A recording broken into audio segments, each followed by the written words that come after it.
Hi, I'm Alex Howard, and I'm here with Thora Blondal from the psychology team here at the Optimum Health Clinic. Hi, Thora. Hey, Alex. And this video is really just a bit of an introduction and overview to a one-day workshop which Thora runs here at the Optimum Health Clinic, which is really looking at building your own first aid kit and life support to support your recovery.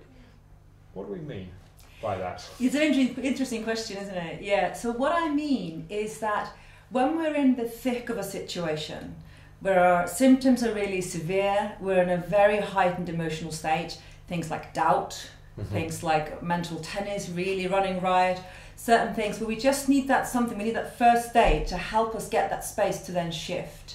And so that's kind of what I mean, because what I found in my own recovery is that in certain situations, I would just totally forget. I wouldn't remember to use some of the tools that I knew under other conditions were really helpful. And I wouldn't kind of remember the most basic detail. And I was kind of thinking, I'm a reasonably intelligent woman here, you know, what is really going on? So I started making these prompts to actually prompt me to access the part of my brain that would go, okay, we know that this works, well, that helps. It's only later, obviously, as I train and do more of my research, that I know that there are certain things that happen in the brain, there are neurochemical reasons for that. And so in terms of actually working with it and knowing what to do under those conditions, it can be a great relief. And it can be quite basic, it can be quite straightforward, but sometimes it takes us a little while to figure out what our own kind of individual first aid is, because what works for one person doesn't necessarily work for the other person.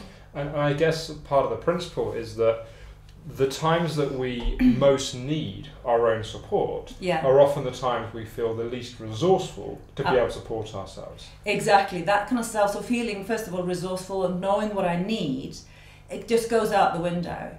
And it can be quite strange because under other times we feel really resourceful, we're really kind of, yes, we've got a lot of confidence in a recovery, we can see the bigger picture.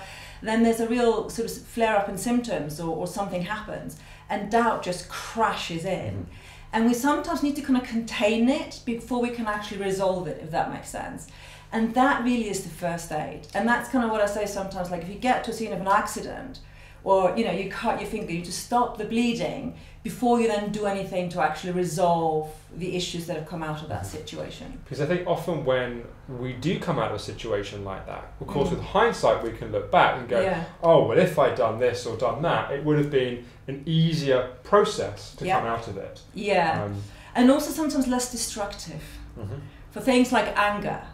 Sometimes our anger can be really quite destructive, and even though the reasons for why we got angry in the first place can be really helpful and valid, sometimes the way we actually deliver that anger can be really quite not helpful. So it's always that bottom line, whatever it is that I'm doing, is it helpful or is it unhelpful? If it's helpful, I'm like, great, let's keep doing that and maybe map it across onto other areas. If it is unhelpful, let's check it out. And we all have things that we already do that we know are helpful. So what are some of the tools that you would help someone put in place as part of this first aid kit? So the first thing is that it's actually tangible, it's actually physical, it's actually something that we take out of our heads and put somewhere. Because under those conditions, whatever we've got in our head, we can't access it. So it needs to be somewhere externally. And that can be all sorts of places and ways that we do that.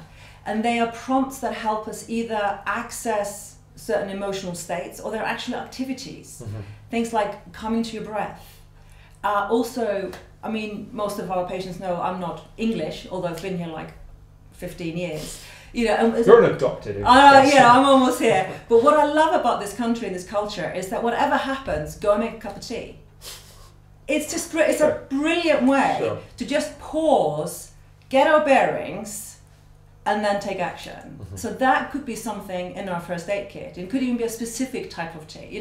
It's just that what gives me just that little bit of opportunity to step away from whatever the situation is, symptom or emotion or whatever it is, to get the breathing space and to be able to access the part of my brain that is a lot more resourceful. So a lot of it is, in a sense, at that place where we're likely to hit the self-destruct button somewhat, to be able to have a more resourceful set of things that we can use to support ourselves. And obviously I'm aware that it gets as practical as sometimes actually having a box of things that you can dip into to have that support. Just like, you know, in your home you may have a drawer or a box with plasters and bandages and whatever. It's the same principle.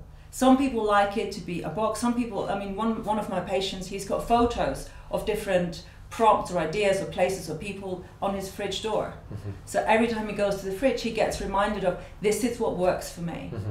And of course, as we go through the recovery, as we know, our needs change. So kind of we update it. Certain things are in there forever. Other things are kind of temporary. So we kind of, they have a sell-by date. You know, we take them away, add something else in as well. And so it runs as a one-day workshop. Yeah. Who is it appropriate for? So where does it fit for somebody in terms of their kind of path and when it's helpful?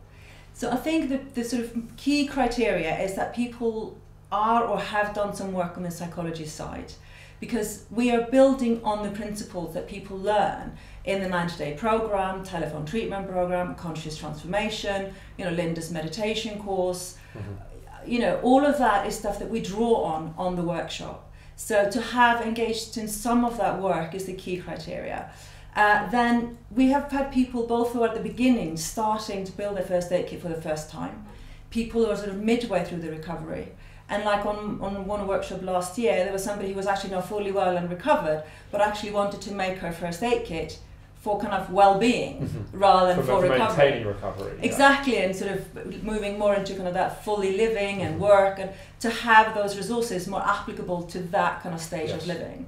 So in terms of stages of recovery, it's applicable to each stage of it, because we're looking at having a model or a map of how do I grow it and build it. Okay, great. So if somebody is watching this video, and obviously there's information on this webpage, I know there's a trailer for the workshop, and there's also there's a rap video. I don't know if you want to say anything about it. I haven't at this point seen the rap video, but there's a rap video. So one of the patients who came onto the one of the workshops last year, you know, was inspired to write a poem that she then delivered in rap form. So, and it's just hilarious and funny and straight to the point. It's a really brilliant summary of the workshop in a way, in like 1 minute and 47 seconds. And it's just... What more could you ask for? Exactly. And I think that's also that we can sometimes get us stuck into recovery as a very serious business. And to actually bring a bit of playfulness into it, and kind of what makes my heart sing, what brings a smile to my face, as well as what supports me through staying with when I'm having the more complicated, the more less desirable feelings, if you like. How do you know? So it's about both of them, and the rap video is hilarious and brilliant for that point. Exactly. Okay, great. So obviously you can read more about the workshop on this webpage. You can watch the rap video. You can watch the trailer video. There's also the Secrets to Recovery, the podcast. And the video that we do, where we're looking at an example of a kit as well. That's right. Yeah.